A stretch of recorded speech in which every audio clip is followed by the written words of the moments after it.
Penangkapan Presiden Venezuela Nicolas Maduro oleh Amerika Serikat dalam operasi militer pada Sabtu 3 Januari 2026 memicu reaksi global yang tajam dan terbelah. Sebagian negara dan pemimpin dunia menyambut langkah tersebut sebagai awal runtuhnya rezim otoriter di Caracas. Namun, lebih banyak negara lain justru mengecam keras tindakan militer Amerika Serikat, menilai operasi itu melanggar kedaulatan negara dan mencederai hukum internasional. Sejumlah pemimpin secara terbuka menyatakan dukungan terhadap penangkapan Maduro. Lantas, negara-negara mana saja yang mendukung penangkapan Presiden Venezuela itu? Presiden Argentina Javier Milei menyebut langkah Amerika Serikat sebagai kabar baik bagi dunia bebas dan menilai rezim Maduro selama ini mempertahankan kekuasaan melalui pemilu curang.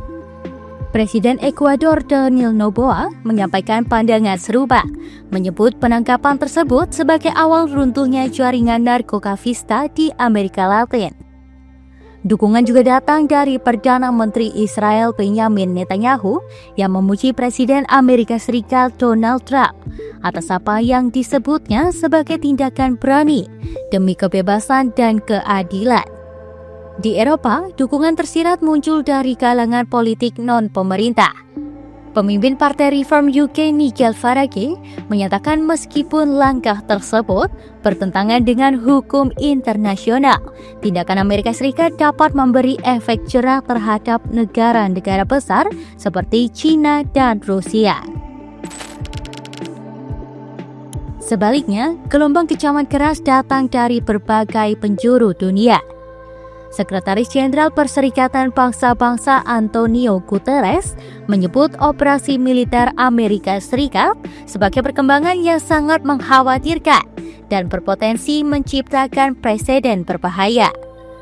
Ia menegaskan bahwa seluruh pihak wajib menghormati piagam PBB dan hukum internasional, serta memperingatkan dampak serius bagi stabilitas kawasan.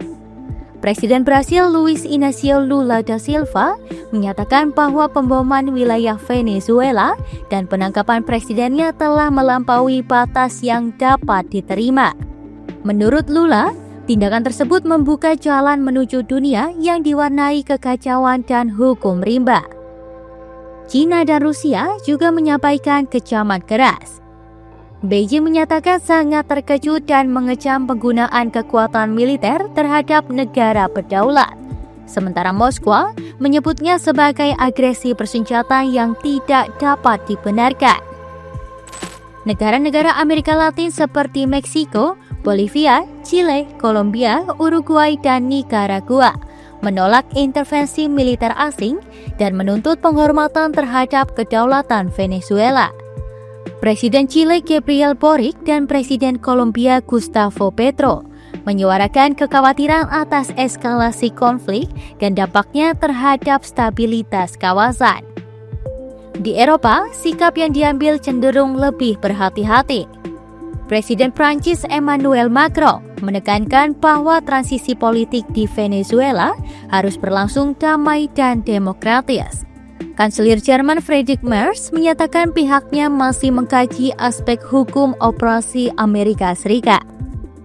Sementara itu, Perdana Menteri Spanyol Pedro Sanchez dan Perdana Menteri Inggris Keir Starmer menegaskan penolakan terhadap intervensi militer yang melanggar hukum internasional. Negara-negara Asia dan berkembang menyerukan penahanan diri. Jepang, Singapura, Malaysia, Indonesia, dan negara lain menekankan pentingnya stabilitas kawasan, perlindungan warga sipil, serta penyelesaian damai melalui dialog. Pemerintah Indonesia menegaskan perlunya deeskalasi, dialog, dan penghormatan penuh terhadap hukum internasional dan piagam PBB.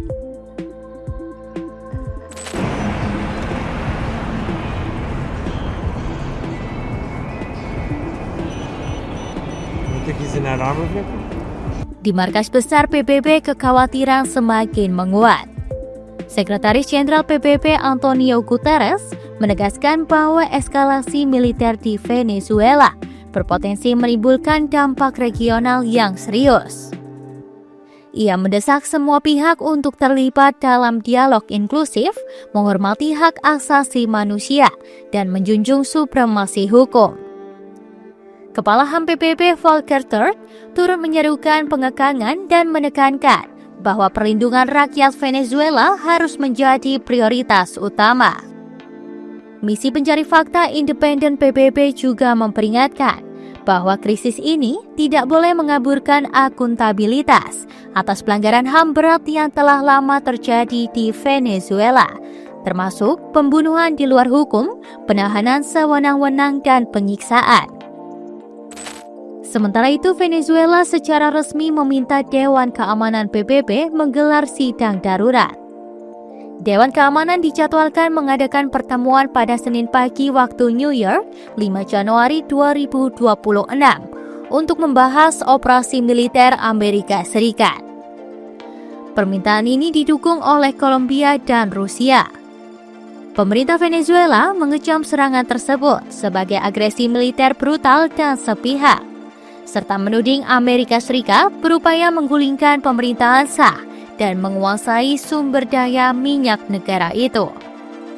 Krisis ini kini tidak lagi dipandang sebagai persoalan domestik Venezuela semata, melainkan menjadi ujian besar bagi tatanan hukum internasional.